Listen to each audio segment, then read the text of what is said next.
sa mga current na crap ngayon ng mga politiko, sa Senate tsaka sa Congress, niloloko kayo. Eh, huwag kayo magagalit sa akin, mga senator tsaka congressman. Totoo naman eh, bago kayo magsalita against me, sabihin nyo na muna, sagutin nyo yung Resolution 10. Yun yung hamon ko. Kasi bago kayo magsalita laban sa akin, bago yung sabihin gago ko, siraan ng bait o whatever, bago kayo maggawa laban sa akin, mga inan nyo, sabihin nyo na muna yung Resolution 10. I-justify ninyo. Kasi doon ako maniniwala sa inyo, tatahimik ako. Pero as long hindi sinasagot yung Resolution 10, I am telling you people of the Philippines, huwag kayong magtitiwala kahit sino man sa kanila. Mga magnanakaw eh. Sorry sorry sa mga tinatamaan.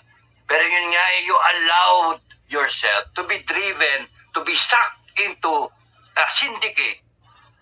Let me call it that, syndicate, na mga